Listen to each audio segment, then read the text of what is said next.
Hello students, good morning. हम लोग diversity में किंगडम मोनेरा के कुछ फीचर्स पिछले लेक्चर में पढ़े थे।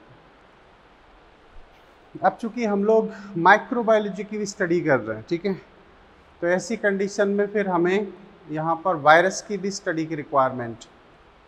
तो पहले हम लोग वायरस पढ़ते हैं, फिर हम बैक्टीरिया को पढ़ते हैं। ये बात अलग है कि वायरस को हम मोनेरा में इंक्लूड नहीं करते, क्योंकि वायरस में प्रोकैरियोटिक सेल नहीं है, मीन्स उसमें सेलुलर ऑर्गेनाइजेशन ही नहीं। आपको याद हो तो सेल थ्योरी के अंदर हम लोगों ने ये बात पढ़ी थी कि virus, viroid and prion are exception of cell theory.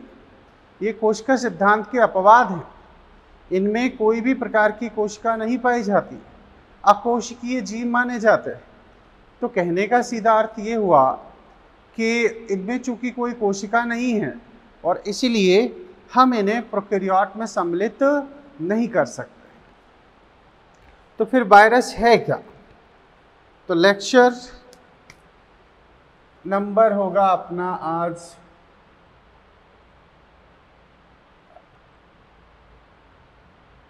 108, ठीक है, 108। और हम पढ़ रहे हैं डाइवर्सिटी, प्लांट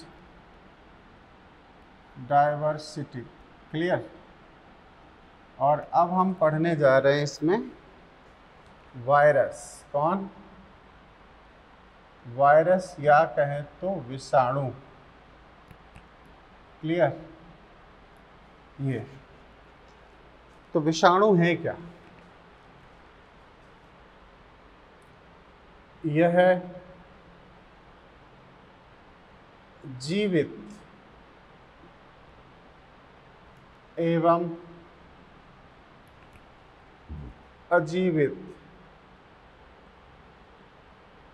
अजीवितों के मध्य सम्मिलित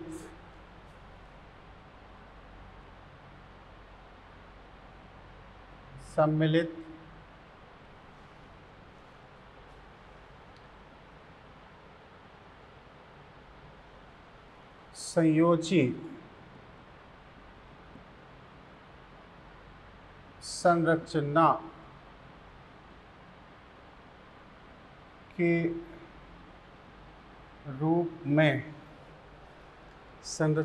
के रूप में जाने जाते हैं,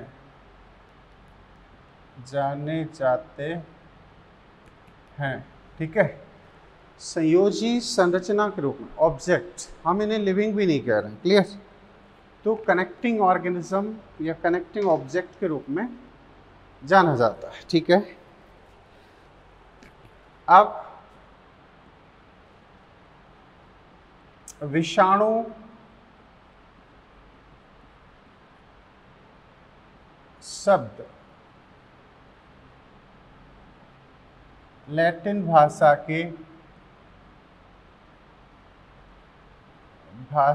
के वीनोम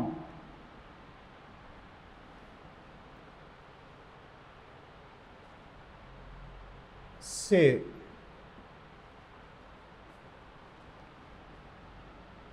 उत्पन्न हुआ है,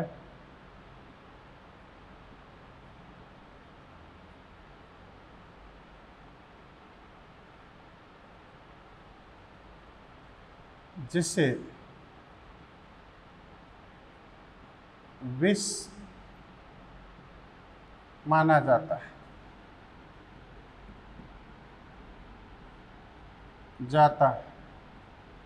वीनोम, ठीक है। वीनोम का मतलब होता है विष, तभी तो हम कहें विषाणु, विष के अणु, विषाणु, क्लियर। अच्छा, वायरस का जो अध्ययन करने वाली शाखा है वो क्या है? तो कह सकते हैं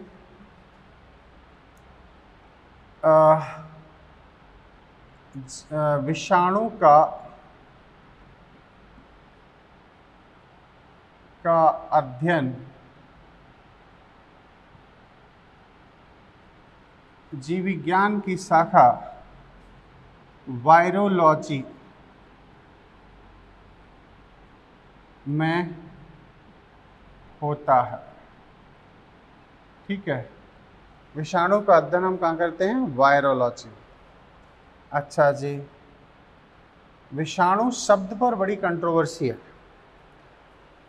ये एनसीईआरटी के अकॉर्डिंग लुई पास्चर भी इंडिकेट होता है। पहले एनसीईआरटी में एवेनोविस्की का जिक्र किया गया था। अच्छा, एवेनोविस्की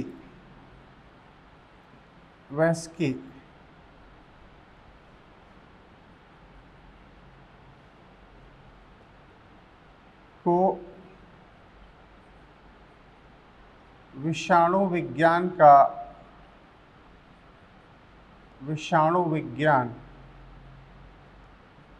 मीन्स वायरोलॉजी का जनक माना जाता है। क्लियर? विषाणु विज्ञान का जनक माना जाता है। विषाणु शब्द या वायरस शब्द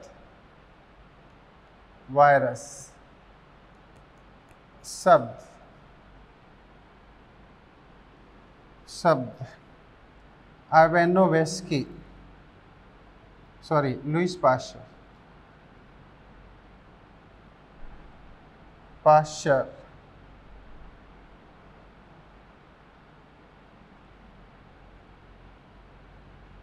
लुईस पास्चर के द्वारा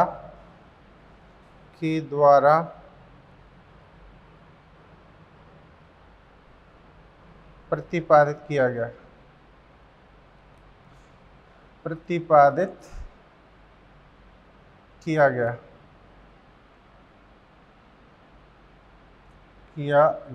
ठीक है, ये तो ये बात होगी।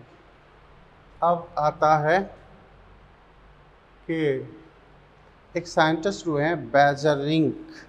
कौन? एक साइंटिस्ट हैं बेजरिंक, BEIJER, बेजरिंक।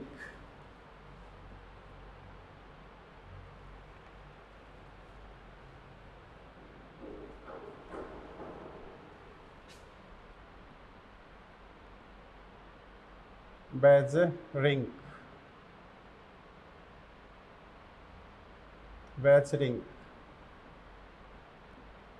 के अनुसार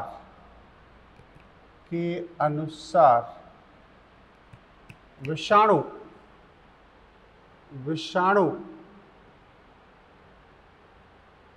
संक्रामक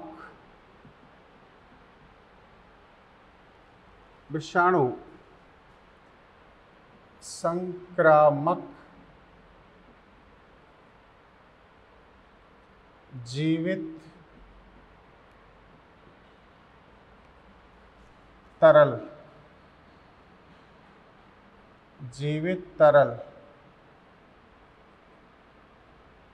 होते हैं।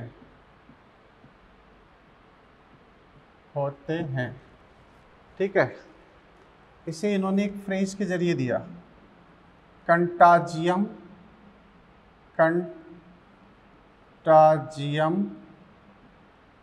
Vivum fluidum. ये कंटाजियम वाइवम फ्लूइडम, कंटामिनेटेड लिविंग तरल, ये नाम दिया। वायरस क्या है? कंटाजियम वाइवम फ्लूइडम। ये एनसीईआरटी ने शब्द यूज किया है और ये टर्म अक्सर पूछा जाता है कि ये टर्म दिया किसने, है ना? तो ये बेजरिंक ने दिया। अच्छा जी, ये बात हो गई। इन्होंने ये बात कैसे कही?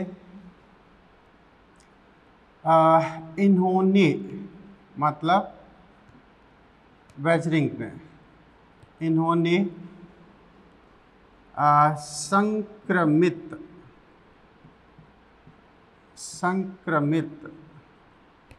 पौधे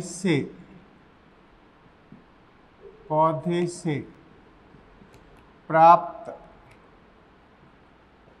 तरल का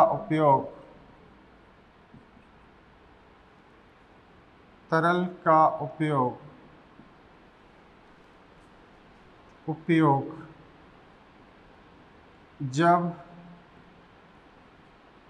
जब स्वस्थ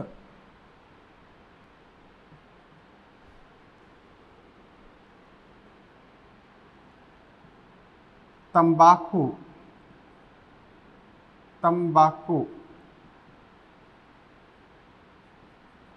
के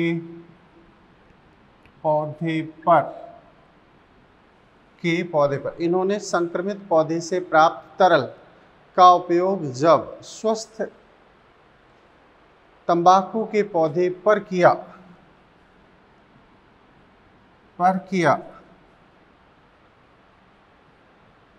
तब उसमें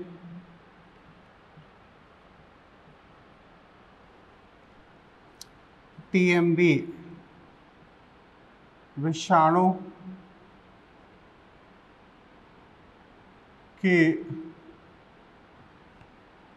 संक्रमण लक्षण प्रदर्शित होते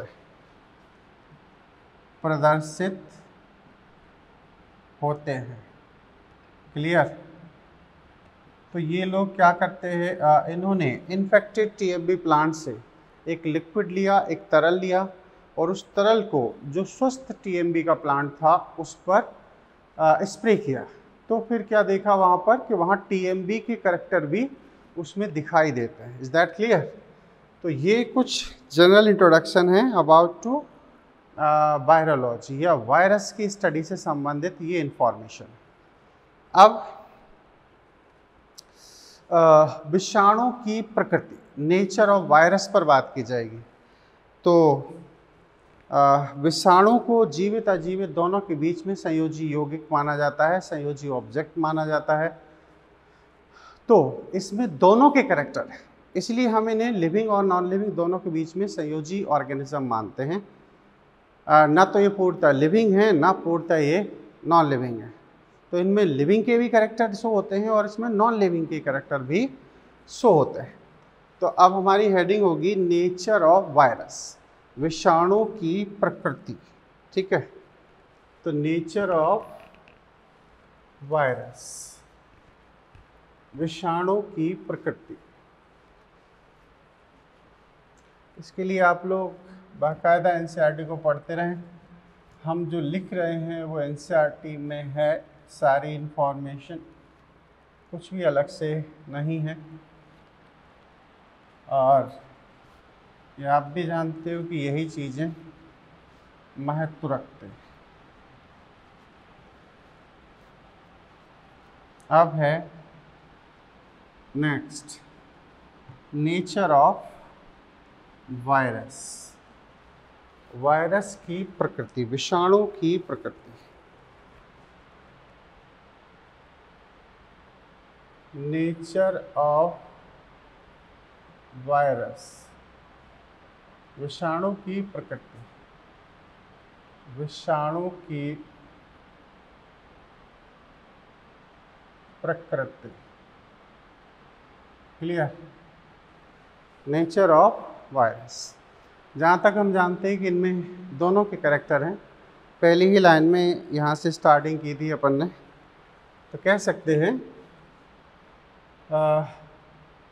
विषाणु में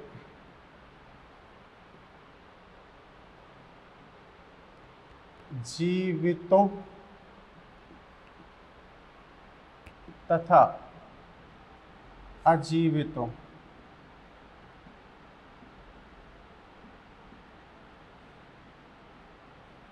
दोनों के लक्षण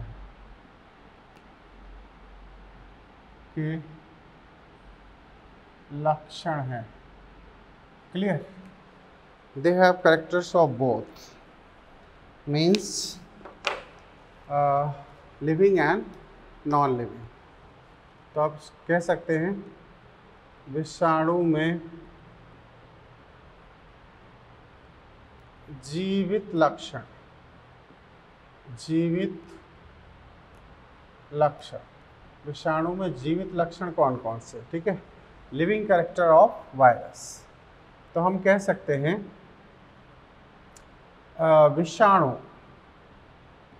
विषाणु प्रोटीन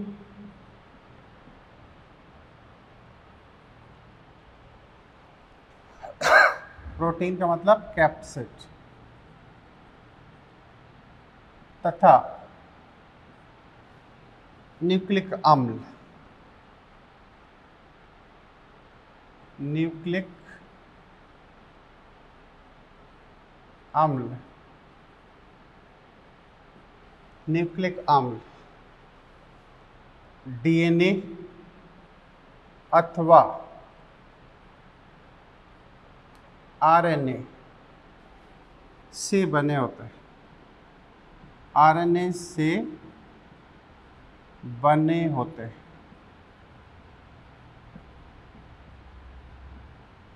ठीक है। कहा जाता है कि वायरस आर न्यूक्लियोप्रोटीन पार्टिकल्स, ठीक है, ऐसे। तो ये प्रोटीन और न्यूक्लिक एसिड के बने होते हैं।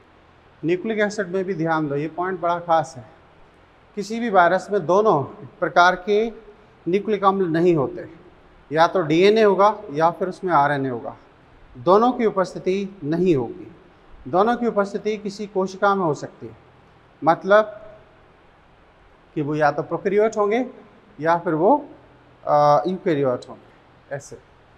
तो ये पहला कैरेक्टर हो गया। अब दूसरा कैरेक्टर इसका ये है कि विषाणु जीवितों में जाने के बाद में गुणन दर्शाते हैं, मल्टीप्लाई होते हैं, अपने आप को डबल कर सकते हैं। तो कोई चीज़ अगर डबल हो रही है इसका मतलब है कि वो जीवित है ना। कोई भी नॉन लिविंग कभी भी शरीर में जाके डबल नहीं होता। तो कह सकते हो कि यह जीवित कोशिका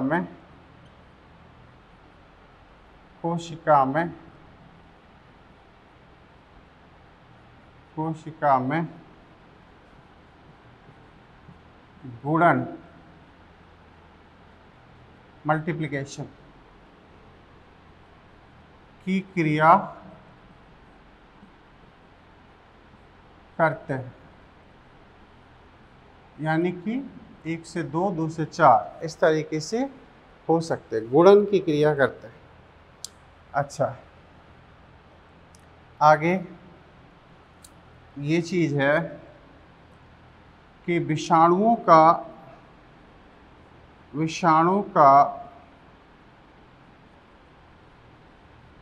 आकार, आकृति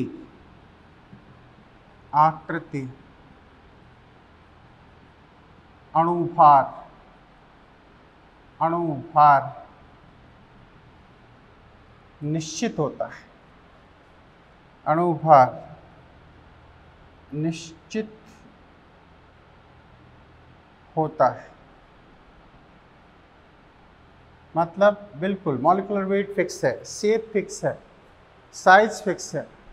तो इसका मतलब है कि ये नॉन लिविंग नहीं हो सकते। नॉन लिविंग होते तो कभी इसका आकार छोटा हो जाता, कभी बड़ा हो जाता, लेकिन ऐसा नहीं है। इनका shape, size, structure, molecular weight, ये सब कुछ फिक्स है और निश्चित है, ठीक है।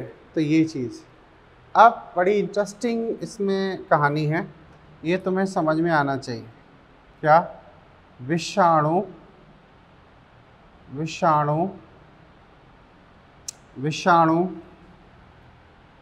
में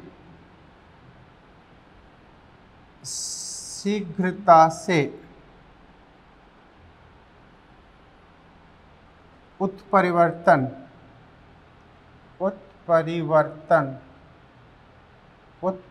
का मतलब है म्यूटेशन। उत्परिवर्तन मतलब म्यूटेशन संपन्न होता है। अच्छा, जिसमें म्यूटेशन हो रहा है मतलब अपनी शक्ल को बदल रहा है, शेप को बदल रहा है, और वो अपने नए इन्वायरमेंट में, नई क्लाइमेटिक कंडीशन में अपने आप को जीवित रखने की कोशिश कर रहा है, तो ये विषाणुओं में बड़ी तेज़ी से संपन्न होता है। जैसे अभी रिसेंटली कहा जाए तो ये जो स्वाइन फ्लू का वायरस है उसे इन्फ्लुएंजा वायरस का म्यूटेट फॉर्म माना जाता है, उत्परिवर्तित रूप माना जाता है। आपने आजकल अखबारों में सुना होगा कि ये जो कोरोना वायरस है, ये इसके भी कई स्ट्रेन मिले हैं, कई स्वरूप मिले हैं, रूप मिले हैं। तो ये एक्चुअली का म्यूटेशन से ही तो बनते हैं, अलग अलग फॉर्म के वायरस, है ना। तो ये उत्परिवर्तन दर्शाते हैं और इसीलिए इनकी कंट्रोलिंग प्रोसेस बहुत टफ हो जाती है। इन्हें कंट्रोल करना थोड़ा सा दिक्कत का कारण हो जाता है। तो ये चीज़ क्लियर समझें। अब इस म्यूटेशन से क्या होता है,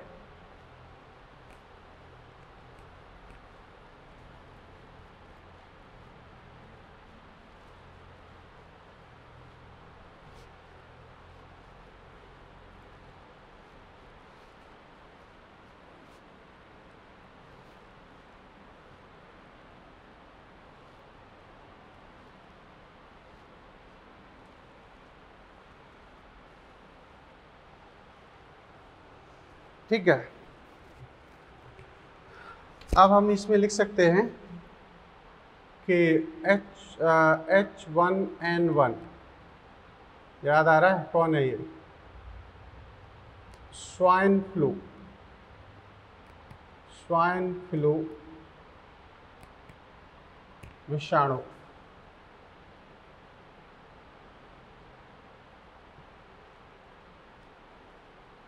को इन्फ्लुएंजा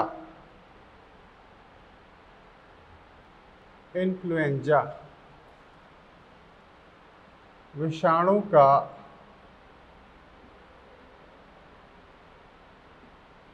उत्परिवर्तित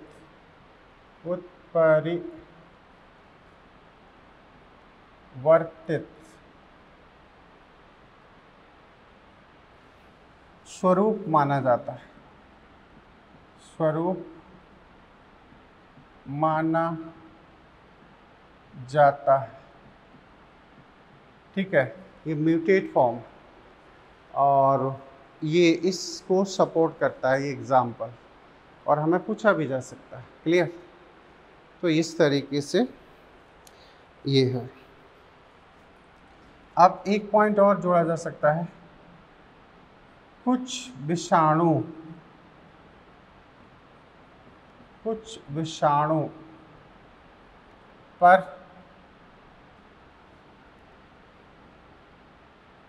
वातावरणीय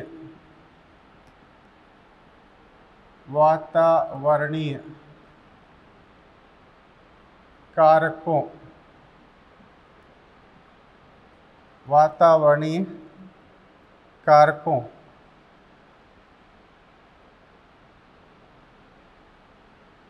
का प्रभाव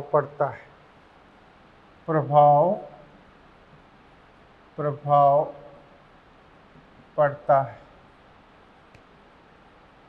जैसे ताप,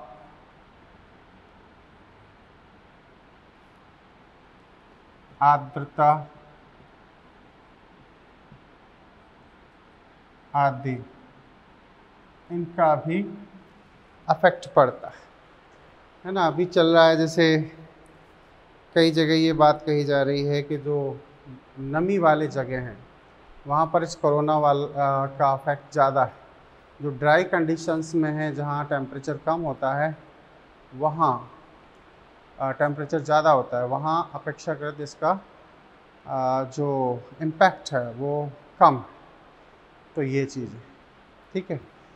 तो क्लाइमेटिक कंडीशन का कुछ विषाणुओं पर, जैसे सर्दी जुकाम जो होता है वो ज़्यादातर सर्दियों के मौसम में या बरसात के मौसम में ये चीज़ें ज़्यादा होती हैं ना। मौसम जब चेंज होता है तभी ये सब चीज़ें ज़्यादा प्रकोप करती हैं। लेकिन जैसे ही इनके लिए एडवर्स कंडीशन आती हैं वैसे ही ये सारी बीमारियां भी ठीक हो जाती हैं, है ना। तो ये चीज़ मैंने कहा कुछ वायरस, सब पर नहीं।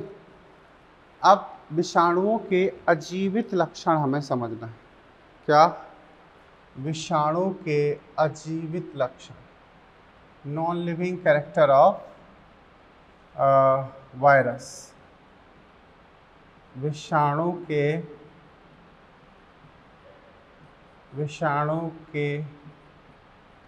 अजीवित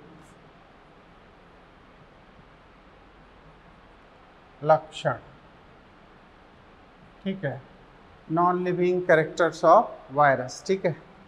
तो ये है, ओके, ये। अब इसमें सबसे पहला जो कैरेक्टर आता है वो ये है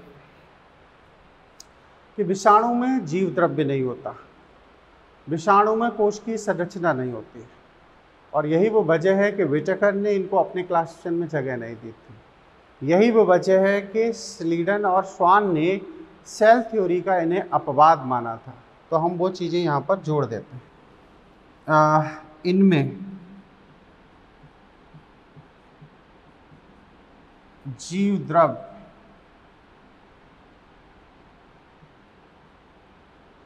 अनुपस्थित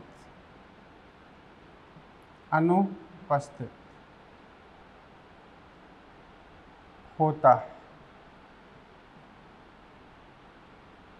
इन्हें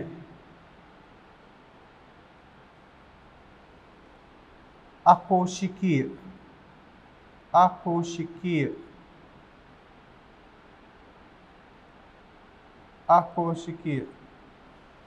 कोशिका रहित, ठीक है।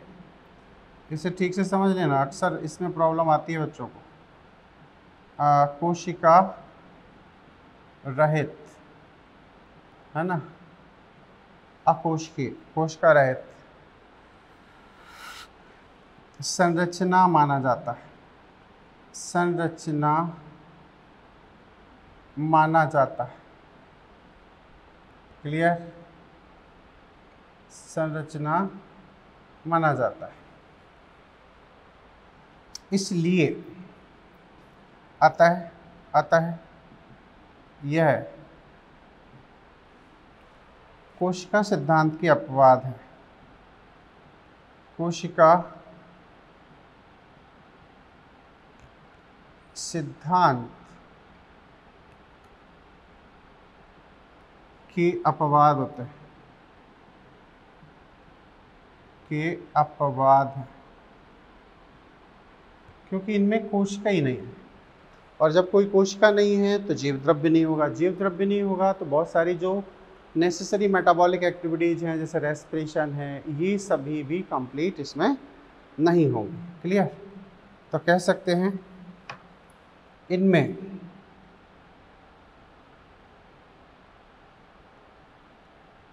श्वसन आदि उपापचय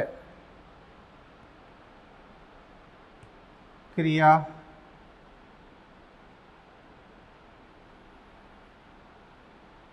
अनुपस्थित। क्लियर? श्वसन आदि प्रक्रिया इनमें नहीं पाई जाती।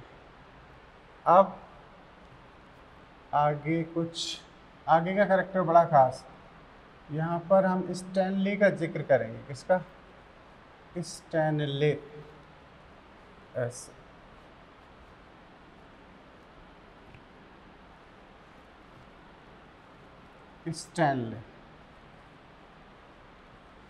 स्टैनली ने क्या किया था, इन्हें क्रिस्टल के फॉर्म में इकट्ठा किया 1935 में। मीन्स जैसे हम शक्कर और नमक के जो क्रिस्टल्स हैं उन्हें एक बर्तन में या बॉक्स में कलेक्ट कर सकते हैं, ऐसे ही साइंटिस्ट ने विषाणु को क्रिस्टल के फॉर्म में कलेक्ट किया था, और क्रिस्टल के फॉर्म में कलेक्ट करने पर ये देखा गया, आगे का अजीवित कैरेक्टर ही चल रहे हैं। स्टैनले 1935, ठीक है, स्टैनले 1935, क्लियर। ने क्या काम किया? ने विषाणु, खास तौर से कौन सा, टीएमबी को क्रिस्टल रवे के रूप में संग्रहित किया,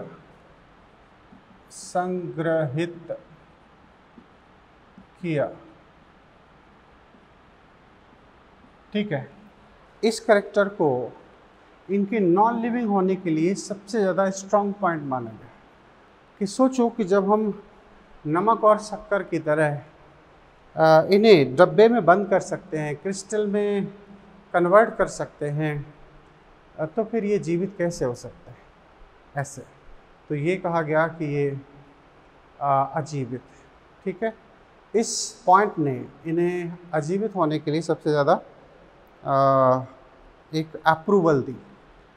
अच्छा जी, अब आगे बात आती है जो काफ़ी इम्पोर्टेंट है और नीट में पूछी भी जा चुकी है, वो ये एनसीईआरटी में नहीं है, कि विषाणुओं पर एंटीबायोटिक प्रतिजैविक का प्रभाव नहीं पड़ता, जबकि मोस्टली बैक्टीरिया हैं, वायरस हैं, आपके निमेटोड्स हैं, इन पर एंटीबायोटिक का इफेक्ट पड़ता है। आप जानते हो कि हम जब भी बीमार होते हैं कोई ना कोई एंटीबायोटिक का हम उपयोग ज़रूर करते हैं। तो कहा जाता है कि वायरस में कोई भी एंटीबायोटिक इम्पैक्ट नहीं डालता, ठीक है। अब विषाणु पर एंटीबायोटिक का प्रभाव न होना ये फिर सिद्ध करता है कि वायरस आर नॉन लिविंग, क्योंकि अगर लिविंग होते तो फिर इन पर एंटीबायोटिक का अफेक्ट होना चाहिए। प्रतिजैविक की डेफिनेशन होती है कि एक जीव द्वारा स्त्रावित वह रसायन जो अन्य जीव या सूक्ष्म जीव की वृद्धि को अवरोधित करता है, प्रतिजैविक कहलाता है। अब यहाँ पर एक लिविंग ने इसे बनाया तो है, लेकिन इंटरेस्टिंग बात यह कि वायरस जीवित नहीं है, और वायरस जीवित नहीं है तो फिर एंटीबायोटिक का इम्पैक्ट नहीं पड़ेगा, क्योंकि इसकी डेफिनेशन में दोनों एंड पर लिविंग है। A substance release by living organism and can check out growth of another living organism or micro organism. तो दोनों एंड्स पर लिविंग का होना जरूरी है, तभी एंटीबायोटिक अफेक्ट करते हैं। लेकिन वायरस चूँकि एंटीबायोटिक पर का अफेक्ट नहीं पड़ता, और यही वजह है कि ये सबसे बड़ी महामारी का रूप धारण कर लेती। नहीं तो आप सोचो कि कोरोना पर एंटीबायोटिक का इम्पैक्ट होता तो ये इतनी ज़्यादा महामारी का स्वरूप नहीं लेता, कई लोगों की जान बचाई जा सकती थी। वायरस पर सिर्फ एक ही चीज़ का इम्पैक्ट पड़ता है, और वो है वैक्सीन। वैक्सीन अगर मिल जाए तो विषाणु को से निजात पाई जा सकती है, विषाणु जनित बीमारियों से हम ठीक हो सकते हैं। आज कई वैक्सीन मौजूद हैं, जैसे बच्चों में वैक्सीनेशन प्रोसेस की जाती है, हेपेटाइटिस ए, हेपेटाइटिस बी, इसके वैक्सीन हैं, चिकन पॉक्स है, स्मॉल पॉक्स है, इनके वैक्सीनेशन किए जाते हैं, ठीक है। तो ये बड़ा इम्पोर्टेंट है। विषाणु पर प्रतिजैविकों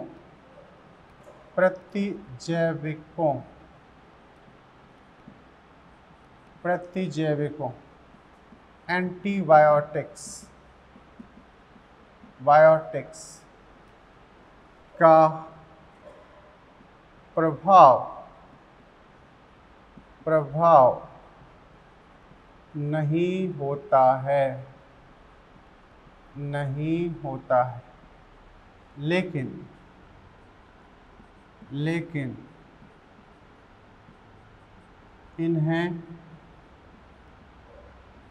इन्हें वैक्सीन, जिसे हम टीका कहते हैं, के द्वारा नियंत्रित किया जाता है, नियंत्रित किया जाता है, किया जाता है। एंटीबायोटिक का इफेक्ट न पड़ना भी ये सिद्ध करता है कि दे आर नॉन लिविंग, है ना। ये अजीवितों के समान कैरेक्टर को दर्शाते हैं। क्लियर ये चीज़। तो विषाणु पर प्रतिजैविकों का इम्पैक्ट नहीं पड़ता। अब देख लो कि इनके कैरेक्टर्स कितने आ रहे हैं। अच्छा, एक लिविंग का कैरेक्टर रह गया कि विषाणु होस्ट स्पेसिफिक होते हैं। क्या होते हैं? Host specific. तो वो जीवितों का लक्षण है, ठीक है, याद रखना। आप जीवित के लक्षण में उसे जोड़ना। तो ये नॉन लिविंग कैरेक्टर अभी तक आपको समझ में आ रहे हैं, ठीक है। ये तो एक स्टार बना के लिख लेना। विषाणु विषाणु होस्ट स्पेसिफिक, होस्ट स्पेसिफिक परपोषी विशिष्टता, परपोषी विशिष्टता, परपोषी विशिष्टता प्रदर्शित करते हैं, प्रदर्शित करते हैं, जो इनके जीवित लक्षण को बताता है, जीवित लक्षण को दर्शाता है, दर्शाता है, ठीक है। तो ये क्या है? Host specific. ये परपोषी विशिष्ट है। परपोषी विशिष्ट मतलब है कि अगर टीएमबी वायरस है तो ये तंबाकू के पौधे को ही इन्फेक्शन करेगा। जैसे पोलियो का वायरस है, वो 5 साल से छोटे बच्चों को ही इन्फेक्शन करता है, ठीक है। तो ऐसे HIV वायरस है, वो बंदर, मंकी और इंसानों में ही इन्फेक्शन करता है, ठीक है। तो इस तरीके से कुछ होस्ट स्पेसिफिक होते हैं। जैसे कोरोना वायरस के लिए भी कहा जाता है कि ख़ास तौर से चमगादड़ वगैरह में पाया जाता है। लेकिन अब इंसान के साथ समस्या क्या है कि वो कई ऑब्जेक्ट से भोजन प्राप्त करता है और इसीलिए ये चीज़ें वहाँ तक पहुँच जाती हैं इंसान तक। जैसे स्वाइन फ्लू है तो वो भी कहीं और से, जैसे बर्ड फ्लू है वो पक्षियों में होता है, पक्षियों में से फिर मुर्गी आदि में हो जाता है, फिर वहाँ से फिर वो इंसानों तक चला आता है। तो कहने का मतलब, जैसे HIV वायरस की बात करें, HIV वायरस पहले कहा जाता है कि USA में डिस्कवर हुआ था 1981 में, और वहाँ पर एक बंदर के अंदर इसे डिस्कवर किया गया था। लेकिन वहाँ से धीरे धीरे ये कहानी इंसानी सभ्यता में एंटर हो गई, ठीक है। तो ऐसे विषाणु अक्सर होस्ट स्पेसिफिक होते हैं। ये तो ये क्या है? एक लिविंग कैरेक्टर को शो करता है, याद रखना इसे। तो विषाणु के हमने आपको लिविंग और नॉन लिविंग कैरेक्टर एक्सप्लेन किए। क्लियर? इससे ये चीज़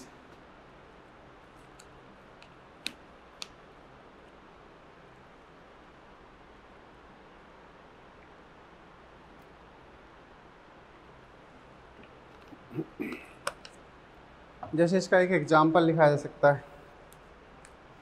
जैसे TMB, तंबाकू के पौधे को ही संक्रमित करता है, संक्रमित करता है। क्लियर? तो ये एक होस्ट स्पेसिफिक है, स्पेसिफिक होस्ट को ही इन्फेक्शन करता है।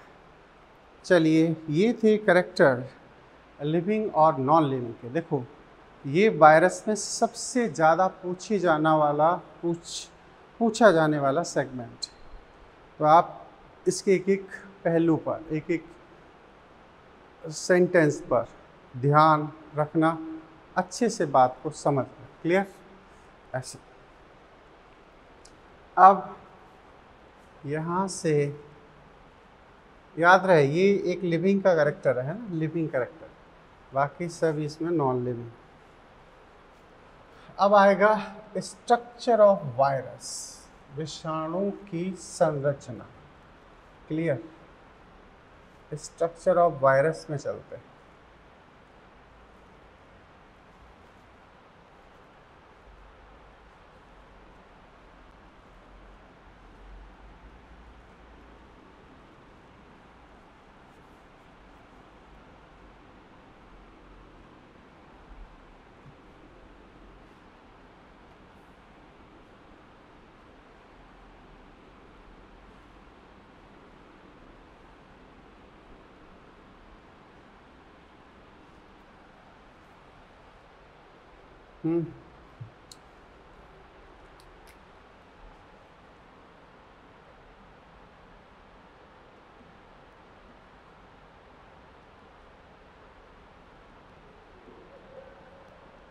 विषाणु की संरचना। क्लियर?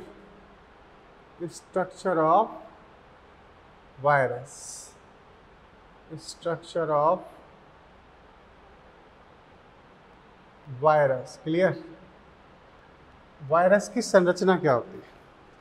तो वायरस एक्चुअली मेजॉरिटी में जितने भी वायरस हैं उन सब के अंदर प्रोटीन तथा न्यूक्लिक एसिड आवश्यक रूप से पाया जाएगा।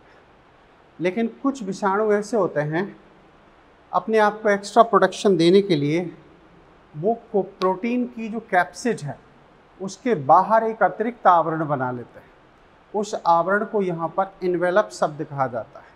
इन्वेलप की उपस्थिति एवं अनुपस्थिति के आधार पर विषाणुओं को विषाणु की संरचना में 3 घटक माने गए। नंबर 1 इन्वेलप, दूसरा कैप्सिड और तीसरा न्यूक्लिक एसिड। ठीक है?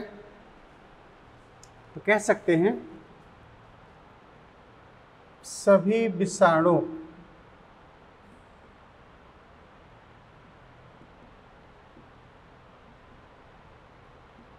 प्रोटीन एवं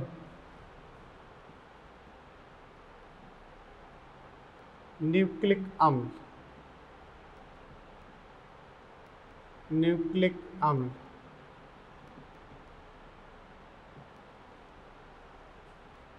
डीएनए अथवा आरएनए से बने होते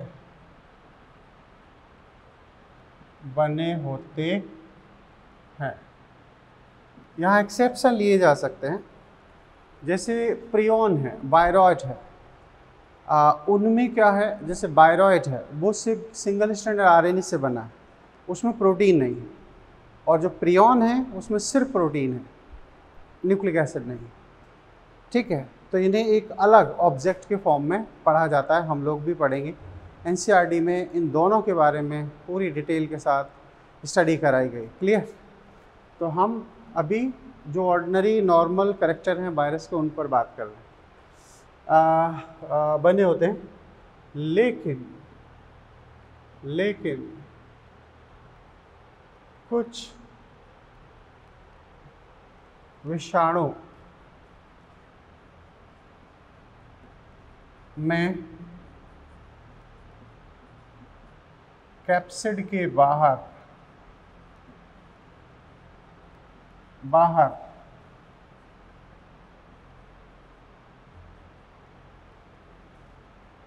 अतिरिक्त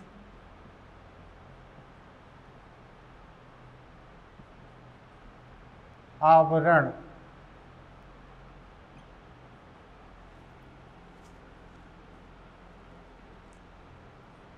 ये बना होता है पॉलीसैकेराइड या फिर लिपिड, या फिर एंड करके लिख सकते हैं, एंड ऑब्लिक में ले सकते हो, अलग अलग हो सकता है। लिपिड,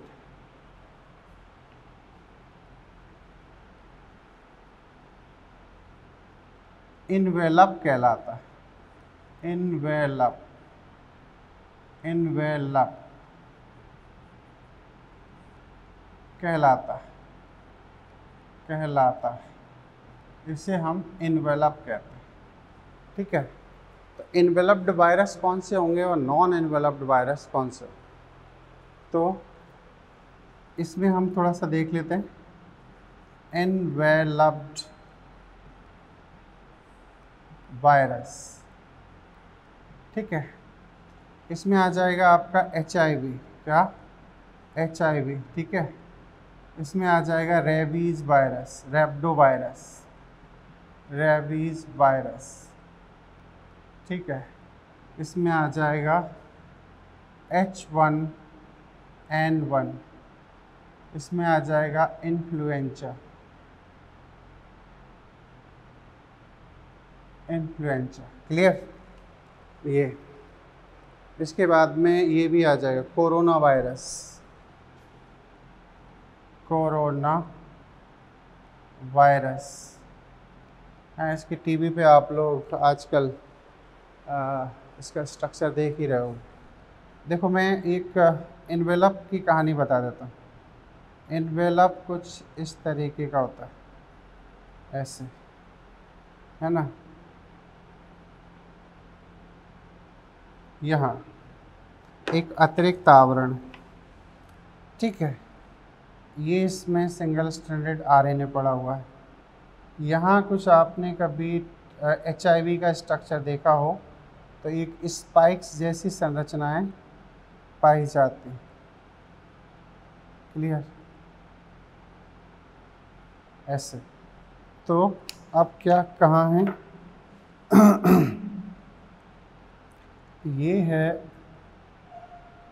इनवेलप, क्या है? इनवेलप। ये है कैप्सिड, कैप्सिड, कैप्सिड हमेशा किसका बना होगा? प्रोटीन। किसका बना है? प्रोटीन। और अंदर कौन है? ये है जीनोम, क्या है? Single stranded RNA, SSRNA। ये तो ये स्ट्रक्चर किसका है? ये है HIV। कौन है? HIV, ठीक है।